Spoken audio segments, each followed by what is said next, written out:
Seattle Seahawks wide receiver Dwayne Eskridge could play a number of different positions, which means what? All that more today. I'm your host, Adam Wilde on the Dynasty newsletter, joined by my co-host, Chris Allen. Chris, please enlighten us. What does that mean? I can't. Like, what? What does that? What does it even mean that he could play different positions? Like, we were talking about this before the show, and does this mean he's going to be taking carries out of the backfield? I don't think so. No I looked at way. his stats from Western Michigan. He had 12? I think 12 rushes total in his After 5 years. over 5 years at Western Michigan. So I can't see that. If they want to mix him in as a punt returner, kick returner, okay, fine. Take the pressure off of Tyler Lockett in terms of that role on special teams. Okay, I get that. Mm-hmm. But if anything, I just thought he was coming in to replace David Moore. Yeah. And I thought that was supposed to be his like that's supposed to be his role within the team. Moore, third in wide receiver targets, but like those targets, don't get me wrong, like third in wide receiver targets when we say that, and you think, okay, he's attached to the Seahawks offense, and third on the depth chart regarding wide receivers, it's not all that great. He had less than 50 targets, like 46, 47 targets like last season, so it's not great, but 13 red zone targets, second behind, because I think DK Metcalf and Tyler Lockett tied for, they both had 16 targets apiece. So to have 13 in that offense, that's not bad. So I wouldn't mind that.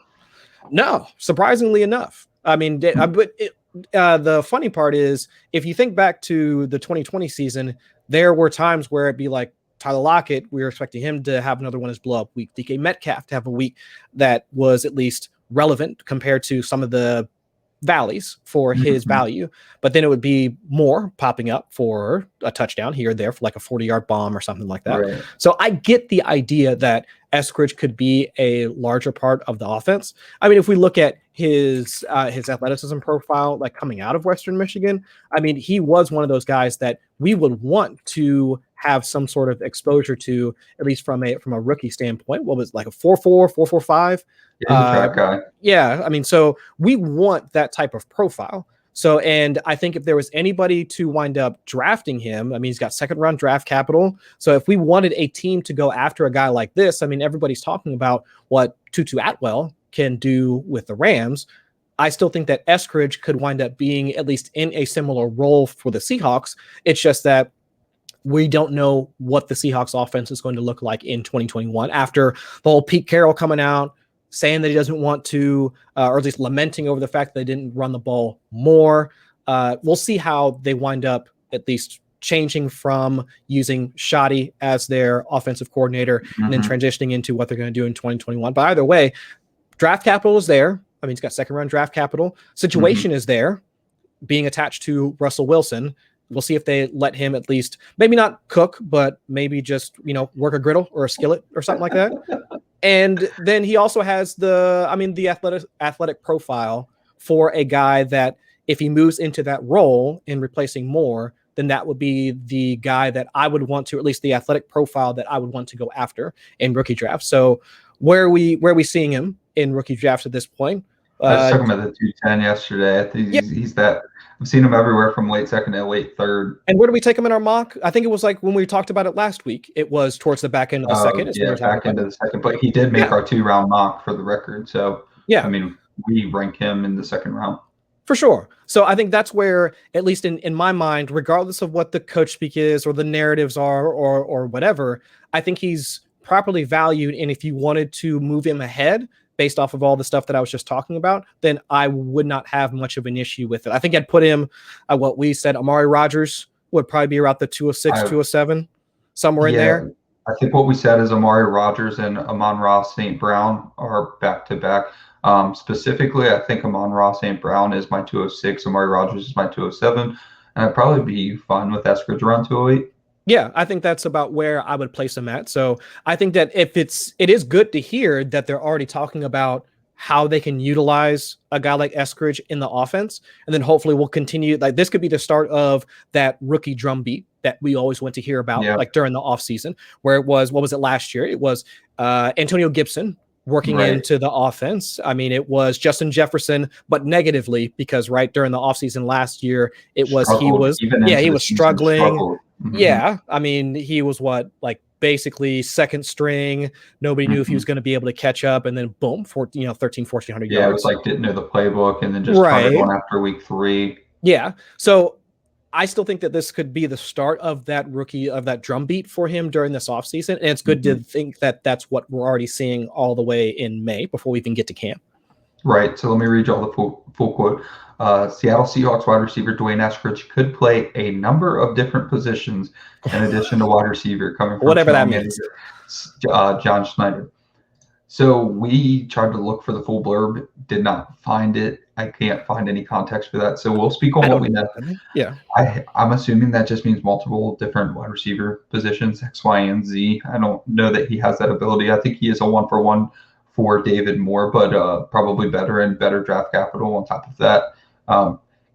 The team struggled. The Seattle Seahawks struggled towards the back half when Russ, quote unquote, stopped cooking. And I think a lot of that was you're one-dimensional when you have Tyler Lockett and DK Metcalf pretty much running wind sprints. And I know Matt Harmon would come at me hard because that's not what reception perception shows. I get it. I'm being hyperbolic. But the point is you're very one-dimensional when you have 2 primarily receivers. And that's it. There was no real dynamic to that game. So I think there's room for Eskridge, and 50 targets seems like his floor, which was, like you said, David Moore's ceiling. So I've been scooping him up late second, early third, which is ahead of someone we're going to talk about later. That's the Davis Mills blurb we've got next, and then the other 3 quarterbacks. I'd take him ahead of all 3 of the quarterbacks, that being Kellen Mond, Kyle Trask, and Davis Mills. So that's kind of the dynamic that you're taking them at a risk-free spot in the draft, in my opinion, and you're getting, track guy going to spread the field and walks into a lot of volume, we like to think. So I'm totally fine with that. And like you said, if the drumbeat's starting now, this is when you want to start hearing rookie minicamp, because this is all the coaches have to look at, right? So if they're not talking about you, you're not doing much. You don't have any competition right now. So this is where you get the Najee Harris one-handed catches, So as long as if the drumbeats are starting now, it's good. Once the Seahawks make that one tweet of Russ throwing it to Eskridge in camp at one point, I mean, it's just completely over at that point. You're right. So what I'm saying is buy in now, because there's a few guys that could slide over. When you don't get the, for example, like we said, when you don't get the drumbeats for Amon-Ra St. Brown, or you don't get them for Amari Rodgers, or Aaron Rodgers isn't showing up to camp, or Aaron Rodgers is not passing to Amari Rodgers, or whatever, you're going to have so much fluctuation here soon. So one advice, stick to your draft process. Don't let mini camp sway you too much. Don't let even training camps sway you too much, because Justin Jefferson fell far. I don't remember how far, but he fell far. And then 2 weeks into the season, there were some brutal trades that nobody would want to dig up. Nobody wants to dig up their sell lows on Justin Jefferson. I promise you that. So just in general, the 3 we mentioned, they could move up, they could move down. Those 3 wide receivers. I like Eskridge just because I think that it's a good offense and he's going to have decent volume. I don't think that this positions thing is going to sway me very much. I don't even know what positions he's talking about. If you're going to hand him the ball in the backfield, I'll probably drop him down a little bit because he's going to get absolutely annihilated. Yeah, I need a little bit more substance to this, but it's good that they're already talking about him. Him in general, 100%. Yeah. Great point. All right, next we have Davis Mills expected to start at some point this season. This is from Aaron Reese of The Athletic. I'll add context to this before I kick it over to you. They really mean Tyrod Taylor's going to start the season, expecting the Texans to be terrible. I think the Texans added 35 free agents this offseason, and they're all replacement level players, unfortunately, for Chris Conley. I like him a lot. Showed up on NBA Top Shot. But sorry, man. Like 35 replacement level players. I don't really know what they were doing unless it's literally just to field a roster and they're planning for the future. But I mean, they're going to end up trading their first for nothing anyways. I know Bill O'Brien's gone, but I don't know if the culture's changed. So I think we do see Davis Mills. And if you're getting a quarterback that is going to see real touches in his rookie season, at 303 to like 401. That's pretty good value. Yeah, but it all hinges on the Deshaun Watson situation. And for neither of us are lawyers, know any more than any of y'all out there right now listening in on our conversation. One person that does, I would say, go and check out Drew Davenport. Also lives in Dayton here with me. Haven't met the gentleman yet, but I know he's also here out in Ohio with me. But he's been putting together some of the threads on Deshaun Watson and any other legal cases, but Watson in particular. So go and check out some of his threads trying to provide his legal analysis on the situation. So I definitely go and check that out. But from the context of the fantasy football in our world right now, Houston Texans, the under. So they're currently projected. The line is set at 4.5 wins for the Texans. Under is at -143 currently now over at DK Sportsbook. So it's not looking good for the Texans. I mean, considering look at what they did during the offseason, right? This is a team that still needed to essentially reboot their entire team, both offensively and defensively. And yet they still wound up with less draft capital after they left because they wound up trading a 6th-round pick to Cincinnati, if I'm not mistaken, in order to pick up, I forget who. Oh yeah, because they drafted Nico Collins, I believe, with that pick. Yeah, they traded up for Nico Collins. Yeah, trade up for Nico Collins, who which they did not need to do. Which they didn't need to do at all. So I'm not sure. And traded up for a tight end. Oh, that's right. I'll pull that up. Yeah, I mean, but either way, I mean, the direction of that team, what they're trying to, I don't know what they're trying to do here in 2021 and beyond. So regardless, I mean, Davis Mills, I forget where Matt Waldman had him at in terms of his rankings, either pre or post drafts. Relatively high, if I'm not mistaken. QB5, I'm not. Yeah, that sounds about right. So I know there's a lot of work that he needs in order to be NFL ready, in my personal opinion. After taking a look at some of his stats and watching a couple of his games from last year, I think that either way, looks like they're probably ready to get him going, or at least have him see a couple of starts in 2021 with Tyrod Taylor actually starting throughout most of the season. Right. It's not a situation that I want to really buy into anyway, just considering this is the team that you want to, I mean, is this really a team that you want to invest in? And we were talking about earlier, considering Kyle Trask, Kellen Mond, I mean, all three of those guys are going at about the same range. So if you had to pick which one of those guys that you wanted to draft with your late or early 3rd round pick, or no, 4th round pick actually, early to late. So we saw Patty Mills at 401. Yeah. So if there's any one of those guys that you would want to draft, yeah, but I don't think any one of those guys would Davis would actually come up at the top. I'd rather take Mond at his price, Trask at his cost over Mills, just given their situation. Neither of those guys, I think, have at least much of a path to starting or even producing well in 2021 anyway, but I'd rather buy into their situations over Mills, 10 times out of 10.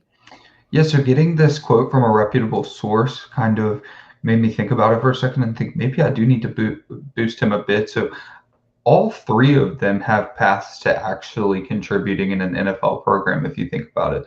Kellen Mond does a lot of things that Kirk Cousins does not do, for starters. And then for finishers, Kirk Cousins is probably not going to get another monster contract from the Vikings in 2 years. Can't get rid of him in 21, can't get rid of him in 22. 2 years. Obviously, Mond will still be under contract. Kyle Trask, who knows when Tom Brady hangs it up? I mean, I would have thought he hung it up 2 years ago, so I don't know, but still within 2 years, probably also reasonable. Now, Kyle Trask doesn't really fit Arians' system too much, but maybe Arians hangs it up with Tom Brady. Either way, reasonable opportunity to see significant touches in the NFL.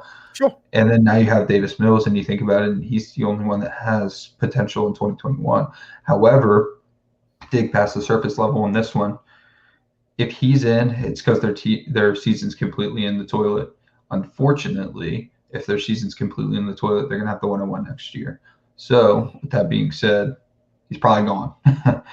Yeah, so it's probably going to be, we'll probably see Rattler out there next year. So who knows? But I honestly, the field is a plus. Oh man, I honestly hope that they wouldn't decide to take Mills this year, and then if they do wind up getting, they're going to wind up with a high draft pick, 102, 101, 102, 103, all within, we'd expect that the way this team is headed. I really hope they don't wind up doubling down and taking a quarterback like right out the gate. They will. I can almost get. Listen to this. Not only will they probably take a quarterback, but they'll probably still have Watson on the roster. And I'm no legal expert whatsoever, but the people I trust think that his career's not over. I think it's not a career ender. They definitely seems like a season ender, and it definitely is not looking good for the type of person Deshaun Watson is. But it's not a career ender. It's a probably 2021 ender. And here's the kicker. He might just sit out 2021 anyways, because before all this, he already threatened to sit out 2021 if he was on the Texans. Right. So who's to say he doesn't sit out 2021, and then his suspension comes in 2022, and then now you have Davis Mills, Deshaun Watson, and whatever quarterback that they draft very early, and that would not surprise me whatsoever for the Houston Texans. So with all that being said, I do think all three quarterbacks probably need to be at the beginning of the third. It's super flex. You have quarterbacks that have reasonable opportunity. It's not like an Eason situation where he's just really, really bad, but maybe he's behind Philip Rivers. So they're all decent quarterbacks. They all have second round draft capital, and they all have 2 years, somewhere within 2 years where they see the football field. So there's other darts in the third that, like Nico Collins, for example, I'll take all three of them over Nico Collins. However, Nico Collins is falling ahead of all three of them. Right. And I think you do make a good point that as of right now, we look at the Texans situation as being just a complete hot mess.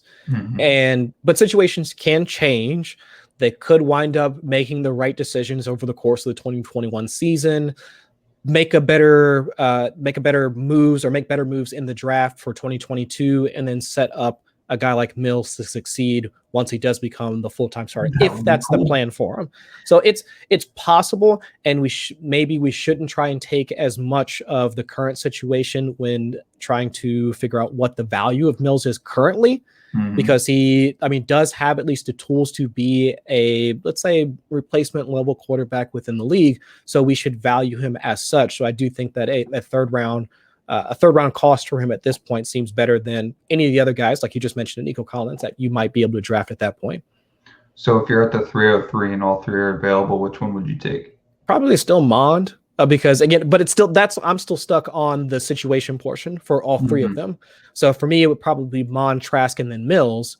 But right now, sitting here in May, I'm still looking at what the Texans have in front of them, and it ain't good. I would much rather dig into the Vikings situation, even though I know that Kirk Cousins is likely going to be the starter for a couple of years. But at that point, I would at least guess or suspect that if you're drafting one of those guys anyway, your quarterback situation is decent enough that you could float one of those guys for a year or two.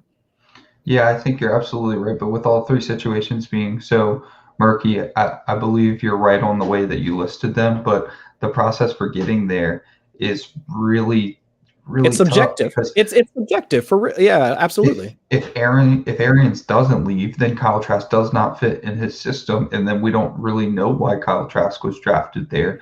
Right. So you can't really go off that. And then Kellen Mond, all they have to do is extend Kirk Cousins again.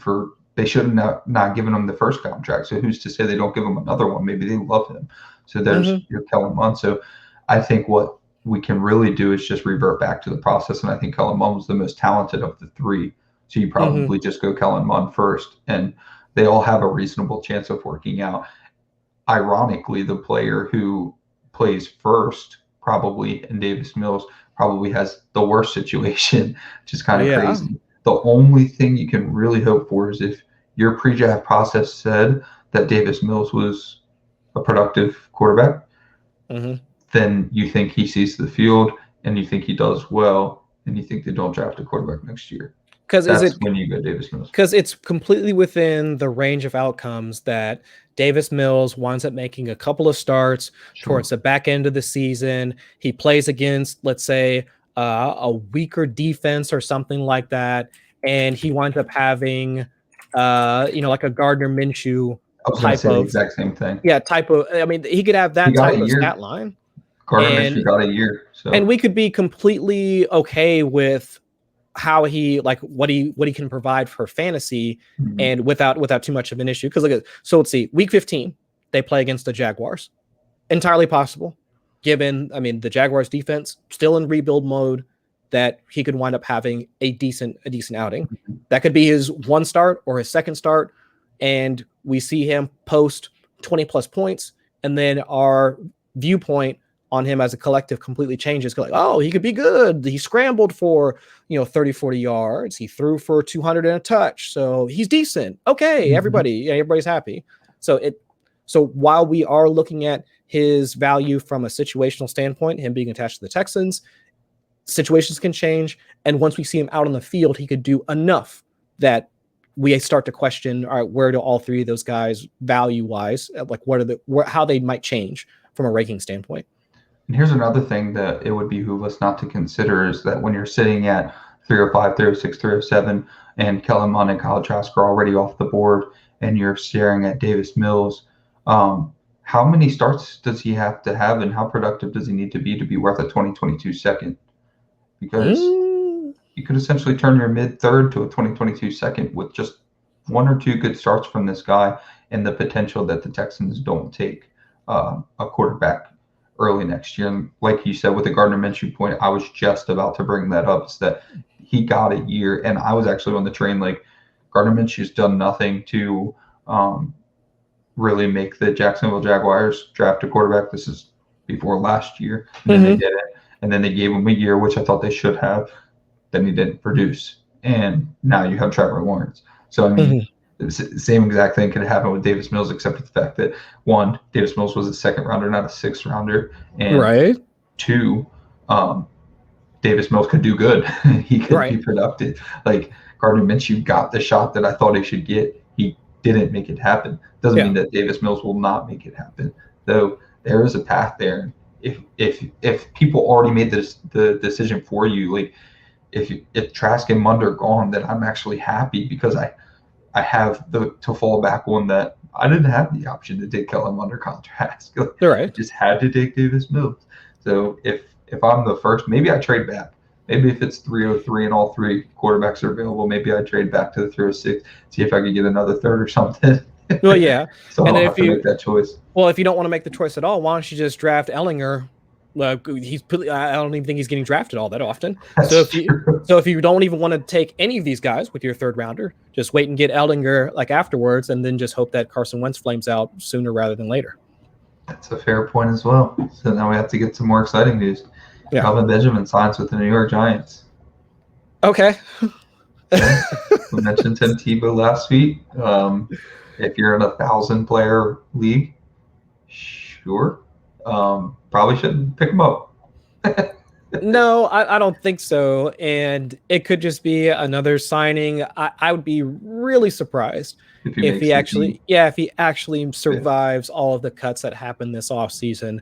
After the trade up for Tony, they've still got Slayton, who's going really late in drafts right now. So for anybody that's doing, I know this Dynasty newsletter, so we have to talk about this stuff, but relating this to currently what's going on, Underdog, go and check out, Best Ball Mania 2 going on right now. But in terms of Underdog ADP, Darius Slayton is going 16th, 17th round as of right now. Whereas I know he might not be the alpha wide receiver with Kenny Galladay becoming a part of that offense. He was still a productive receiver last year. He could be anywhere from 2 to 5th option, which is kind of crazy to think about. Yeah, he does have the widest range of outcomes regarding his usage, because at least we have an idea of what Evan Ingram can provide, what Sterling Shepard can provide, and then we know that Kenny Galladay sits atop all of those guys. And then, of course, you got Saquon Barkley as well. So, and then Kadarius Toney now. Yeah, and then Tony. So it's I can't see a path for Benjamin even really seeing the field unless there are multiple injuries, knock on wood, for my Giants fans out there. So I don't see how he winds up making it through the entire offseason and being a part of that team. So it moves the needle not one iota. Benjamin is back in the news at this point. Hey, but kind of cool, I guess. And yeah, happy for him. Some Giant talk. Yeah, I mean, happy for him. I mean, because I do think that he was a good receiver with Cam, but he filled a very specific role for a very specific quarterback. Yep. And he doesn't have to, or he doesn't really have that skill set to be an all-around wide receiver, or at least play in a system that doesn't really speak to his strengths. They've already got a like big-bodied guys that can sit in the middle and catch passes. They have two of them as of right now. I mean, with Evan Ingram, I mean, and Shep, to be quite honest. I mean, so I don't see what Benjamin provides that the other current pass catchers on the roster don't. I think the idea is he's an Evan Ingram backup for someone who gets oft injured, because I don't think they're expecting Kyle Rudolph to do much of anything. Yeah. He's also got Kelvin Benjamin's also got the coaching connection there, so he might stick around. He might be someone that you look at on reach. Hey, tight end's crazy, man. Tight end's crazy. So, Yeah.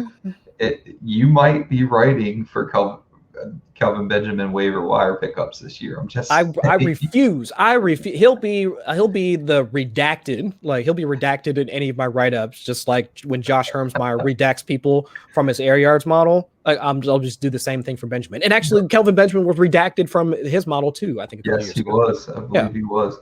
Yeah, Kelvin Benjamin pretty much was just like a Greg Olsen that could play outside for Cam Newton. Pretty much filled this similar mold. For sure. So let's talk about somebody who actually can be productive at wide receiver, Travis Etienne. Travis Etienne taking wide receiver reps according to Ian Rappaport. Okay, good, I guess, right? Sure. I mean, why not? I mean, we already know based off of, pro day, college highlights. I mean, literally any metric that you can think of. I mean, Travis Etienne, at least going pre-draft, was at least, if not the RB1, RB2, like somewhere in between. But he was one of the top running backs coming out of this class. So we knew he was a good runner. We also knew that he was at least capable as a pass catcher, possibly not as capable as Najee Harris, but at the very least capable. So the fact that they do want to use him in multiple positions, that's a good thing. That should be a good thing for fantasy football. And regardless of the fact that he's tied to what a lot of us we're already kind of nervous about. I mean, about Urban Meyer, about what they're trying to do with that offense. I mean, we've heard that analysis over the last couple of weeks, so I'm not going to rehash it, but it's at least good to hear that they want to try and work him out in those roles to see what he can provide to that offense. So whether or not he develops or becomes more useful in that area because Urban Meyer wants to use Hyde and James Robinson like right out the gate and then work in like Etienne like in that role. Either one of those guys could not be on the roster at some point, either during the 2021 season or beyond. So if Etienne is getting worked in as a wide receiver to develop those pass catching skills more at the NFL level, and we already know that he is a savvy runner, but even before he hits week one as an NFL actual like running back, then I see nothing but goodness. It's just, again, we're stuck in May and we have to react to something. So a team tweeting out or seeing pics or, stuff about him working as a wide receiver, of course, it's something that we have to react to, which to me, it's all good.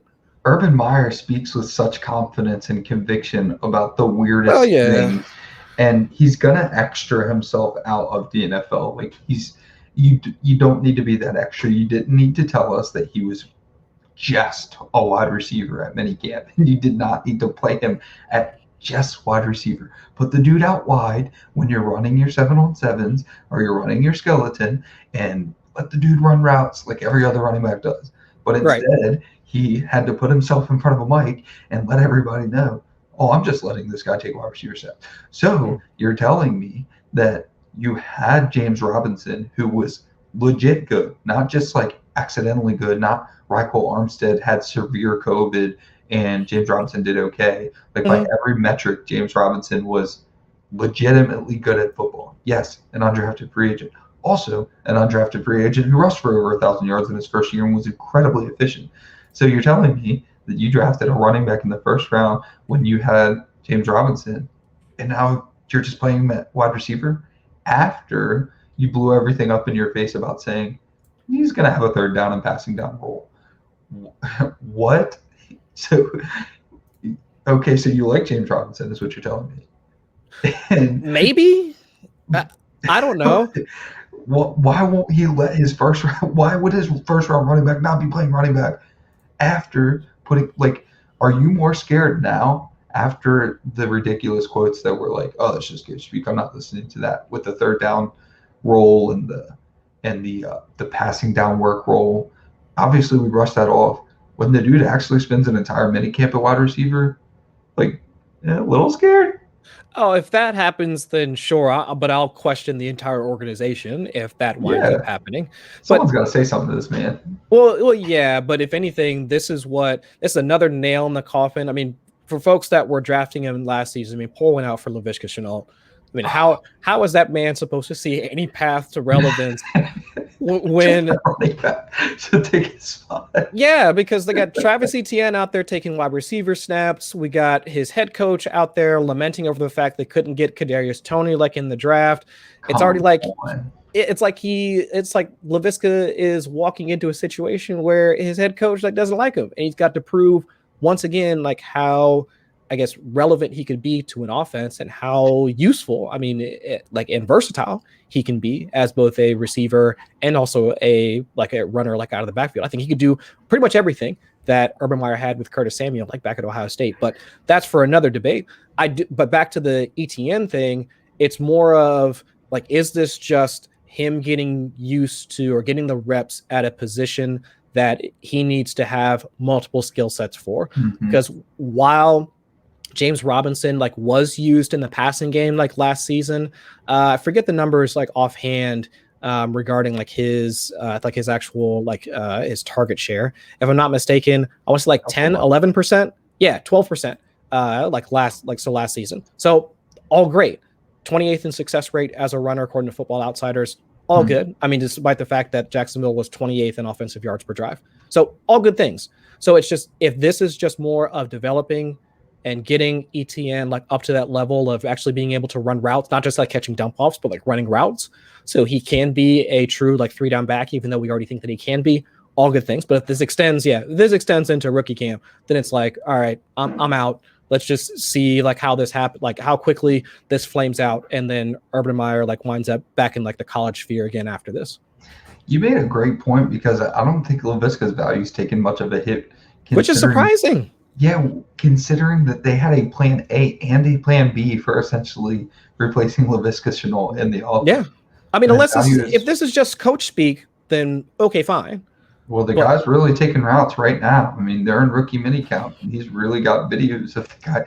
And I started this with this rant, just put the dude out wide. And Le'Veon Bell was a terrific wide receiver, good. But the fact that Urban Meyer is making a significant deal out of, we just need him to be a wide receiver, we know he's a good running back. Yeah. You used a first round pick on him, my guy. Yeah.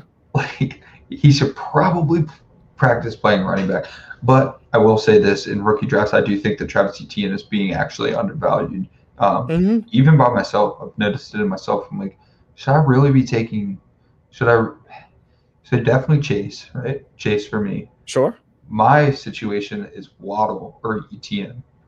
And I'm struggling to take Etienne ahead of Waddle. And I know that the rest of the world wants Etienne ahead of Waddle. That's totally fine. I'm seeing some Javonte in front of Etienne. That's where I'm every step of the way for multiple years, it was Travis Etienne. And we talked about this last week with Trevor Lawrence. I'm Trevor Lawrence was so good for so long that people want to switch it up. Same thing with Javonte now. Travis Etienne was the guy for so long. Najee Harris jumped him because it wasn't Najee RB1 until 4 or 5 months ago. Yeah. It was Etienne for a while. And then now it's the trendy thing is to move Javonte ahead of Etienne. And this isn't helping. Urban Meyer's not helping much. What I have done is trade back from my Etienne pick to take Waddle at 112. I'm okay with that, but I do think that Etienne deserves to be about, I guess it's got to be 108, right? Because we mapped the 101 through 106 we mapped, and we can't change it. I don't think that can change. No. Zach Wilson, I think, has to be at 107 in Superflex. Earliest I can imagine taking Travis Etienne is 108. But when I get to take him at 108, I just want to trade back. As soon as I see it, I'm just I'd really rather get some value here. Yeah. And I think the the funny thing is, like when we're comparing those two, so when we're talking about like Etienne versus Harris, to me, it's one of those like if you value Harris, like if your justification for valuing Harris ahead of Etienne is, well, he's attached to Ben Roethlisberger, his arm's dying, he's gonna get a bunch of dump off, so he's gonna be producing right out the gate in 2021. Right. But like, and I've heard that as like part of the reasoning, right? Because he has like zero competition for touches. We don't care about Benny Snell or any of the rest of those other guys. So it's going to be like Najee Harris, 300 touches year one. Let's go. But at least from an offensive situation standpoint, we've already seen, at least from most of the things that I've been hearing, we've already seen Jacksonville essentially hit rock bottom in terms of where they're at as an organization, where they're at offensively. And at least in my eyes, it can only continue to improve from here, Urban Meyer aside. For Pittsburgh, they've still got a reckoning coming with what they're going to do with Ben Roethlisberger, even like to see how he performs over 2021, if he's going to retire after this year, how much longer is he going to be a part of that organization? I mean, their offensive line, their defense, that's also like still older and also ailing. So there's a lot of things that Pittsburgh still has to do to start trending back up in their division. So I see Jacksonville as the team that I would rather invest in, considering they're already seem to be on their way up. Whereas Pittsburgh, and younger. I mean, Pittsburgh is seemingly like on their way down in a division that, I mean, we're already excited about Baltimore. Where most folks are definitely excited about Cincinnati. I'll keep my personal bias about Cincinnati out of it. And then the Browns, who wound up making it to the playoffs last year and giving KC at least a decent run for their money. Again. Yeah. So it's like, that's in a division that we could see Pittsburgh being third or fourth in that division. With Jacksonville, AFC South, they're at least what? Second? I mean, Texans, we already know, are dead last. Colts, we'll see what Carson Wentz can do.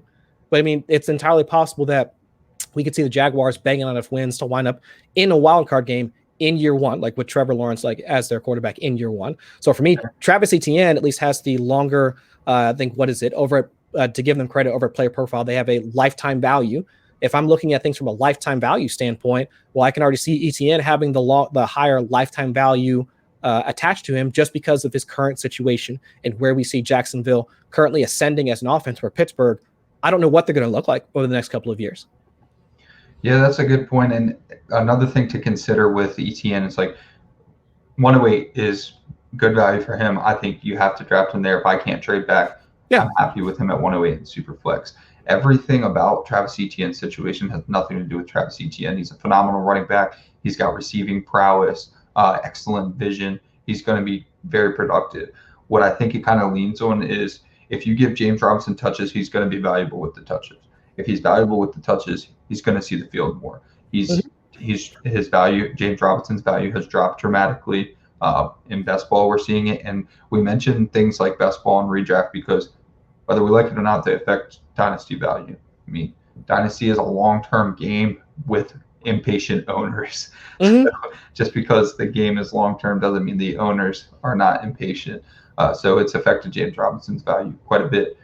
The problem is that James Robinson is going to get touches. And if he's getting 10 to 12 touches instead of, what are we looking at, like 7 or 8 touches, that's a problem. That's a problem over the span of the season. Now, James Robinson was a UDFA, and he only signed a 3-year contract. So he's got this year and next year. If you're looking at it from a long-term lens, maybe Etienne's got his receiving chops going this year, next year, full bell cow after that. It's just he's gonna be very expensive. He's gonna get into like the second round of startup range. Yeah. And like CEH. CEH was way up there, like 1 at 5. But he's gonna get that high, and it's gonna be 2 years before he really reaches the value of that mid to early second round pick that I'm already seeing now. It's gonna happen.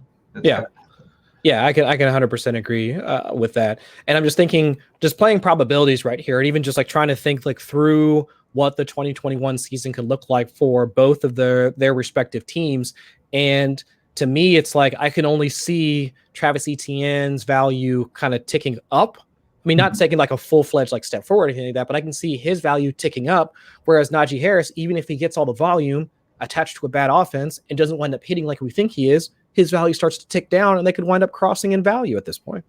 Fair, and Najee is going to have to stand the test of time. He's going to be a litmus test for me because I say that I value contract over player age. Najee Harris is 23.5. He's going to have a 5-year contract, assuming they take his 5th-year option. So we're going to see, does it matter if he's 23.5, or do we care about the contract? Just like with players like Zeke, with Derrick Henry, I always talk about it. He's got the contract. I want it. And it can't be a fake money contract. Like, if they have legitimate money attached to him, like Zeke, I mean, Zeke is criminally undervalued right now too, and he's got legit money attached to his name and only 25. But when people see running backs for a long time, hell, people are doing it with CMC now. We saw CMC not getting traded for Kyle Pitts. Yeah. People are doing it now. You've seen a running back be good for a few years. Oh no, that's going downhill. So we'll transition to our. We've got a Najee blurb here too. So Najee Harris says the team wants to use him in the passing game and may even use him at receiver. We're having the same conversation here, man. Did you not know that when they drafted you at 24? So we don't even need to talk about it too terribly much. Like, I knew that. Najee knew that. The Steelers knew that. He's not the same skill type as Le'Veon Bell. So I don't think we're going to get him at pure wide receiver. Maybe he wants that, but he did have a very cool blurb with the did you see the reporter and Najee having a little back and forth about Najee's one-handed catch? Oh, yeah. I saw that. Pretty good. That's actually pretty funny. Yeah, it was pretty funny, pretty genuine. So yeah, it's cool to see players like kind of, peeling back the curtain and just letting them like kind of be themselves. So I kind of like that.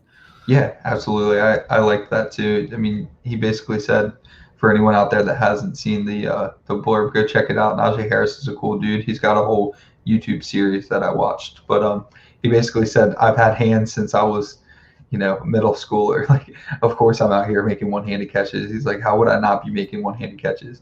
So yeah, he's gonna catch the ball, man. He's got receiver chops. I don't do projections, but I would venture to say he's probably going to be a 50-plus catch guy, especially with Ben Roethlisberger being the dump-off king now. Yeah, it wouldn't surprise me. It's been since like 2016 when the Steelers were like at least like 10th or higher across the entire league in terms of like running back positional target share. Mm-hmm. But that was like when Le'Veon Bell was still a part of that offense, and he was getting 90 to 100 targets like per season. D'Angelo Williams, like they've always had a receiving back, and then Jalen Samuels just hasn't been getting it done. But if he was getting it done, he'd have that role. Like they just haven't had. So I know a lot of folks like might look back over the last few seasons and say, well, they haven't really passed to their running backs. Well, they haven't really had a true 3-down running back like since Le'Veon Bell left. I mean, James Conner, he tried to do like his best, 3-down back, rendition as possible. That didn't work out. Benny Snell, no. Like you said, Jalen Samuels, no. And so Najee Harris offers them the best Le'Veon Bell comparison that they've had in almost like a half decade or so. So I do think that there's a chance that he winds up at least earning a decent enough target share to really justify, at least again, now we're talking going back to underdog rankings, to justify that second, third round draft capital that most folks are paying for him, like in their best ball drafts at this point. So I get it. It's just, do we see that happening for a rookie like this early on? I mean, when you're banking on JT wind up being, one of the best backs in his class. And so Harris also, I mean, he has the draft capital in a decent situation for his first year. So I get it, but I mean, there's enough, like we were just talking about earlier, the concerns regarding the Pittsburgh offense in general, that the volume might not wind up paying off, just considering that it's a worse offense than we've seen in the past.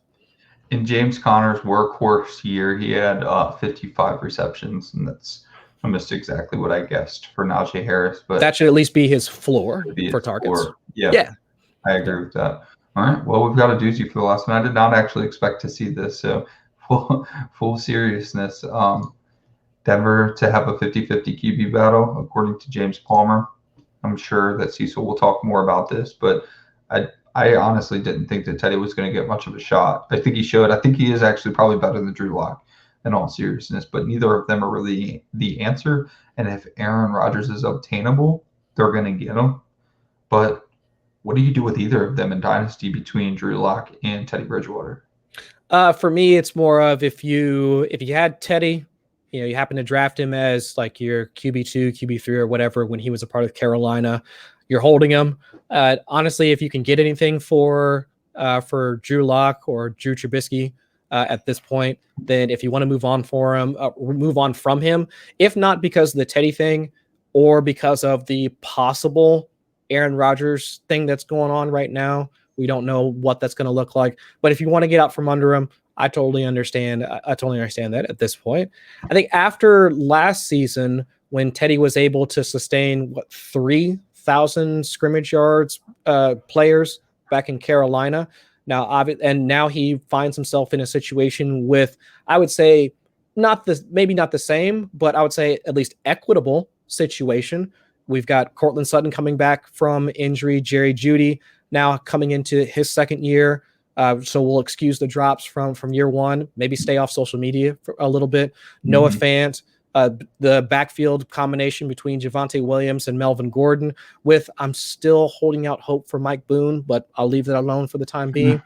Either way, I still think Bridgewater found himself in a decent situation. He's at least been able to be good enough. Like, I don't know if game manager is probably the wrong descriptor for Teddy Bridgewater, but at least when I think of game manager, it's a guy that he's at least able to distribute the ball and execute the plan as it was designed. Whereas with Drew Lock, I mean, didn't the dude literally have a quote saying that he closes his eyes when he throws a pass and he doesn't know what's going to happen afterwards? Never heard Teddy Bridgewater say something like that ever.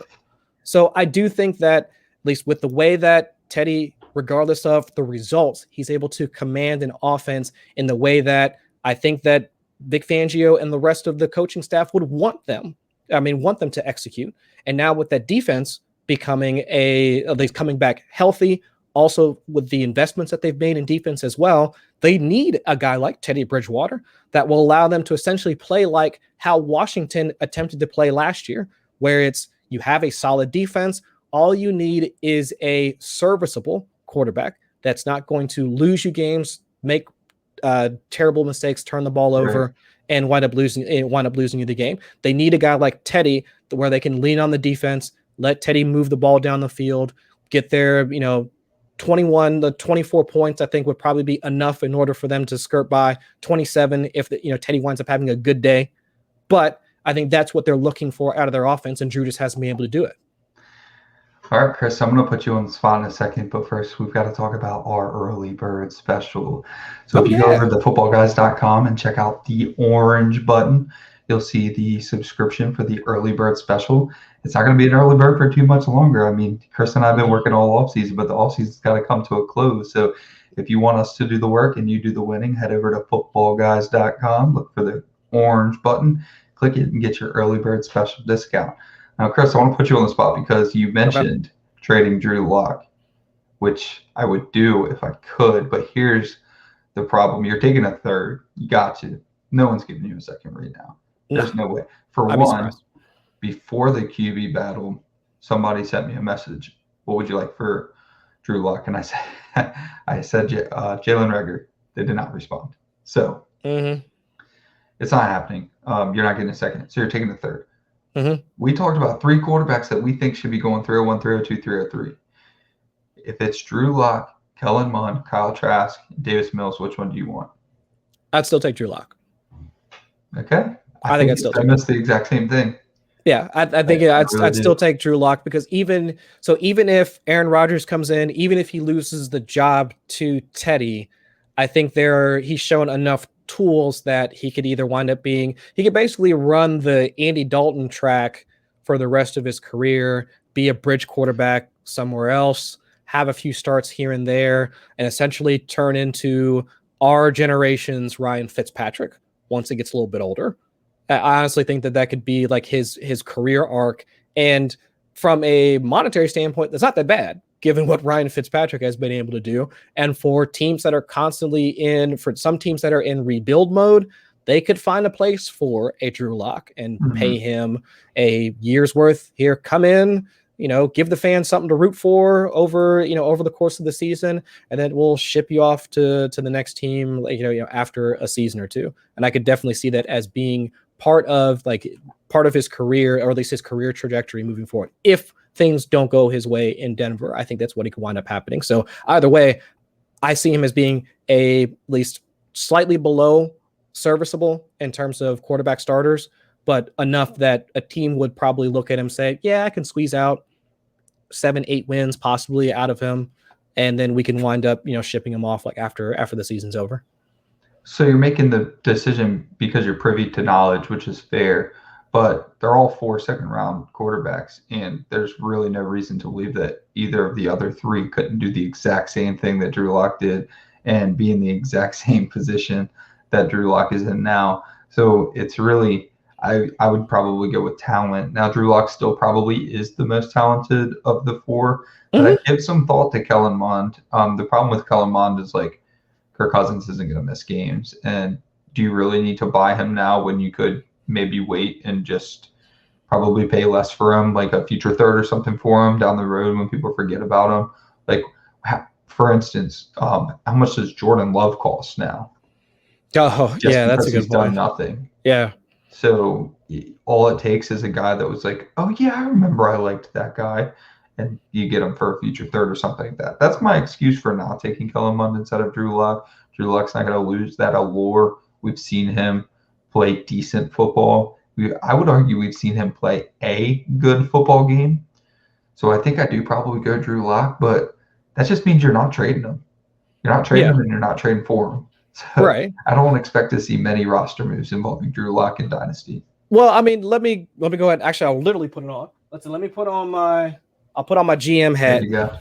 Let me put on my GM hat, and I'll say that you have to think like a GM and also Drew Lock's agent and say, what can you can see how a team would wind up wanting to sign a guy like Drew Lock, and you can also think about it from his agent's perspective and seeing that, I mean, he's won games as a starter. Yeah. We can even point back to the 2020 season and what he was down alpha wide receiver in Cortland Sutton. He was dealing with Jerry Jeudy as a rookie. Noah Fant was banged up for a decent part of the 2020 season as well. Backfield wasn't really doing all that much for him as well. So it's like you can see how they can start to put together narratives in order to say Drew Lock just didn't get enough of a shot in Denver before turning these over to Teddy.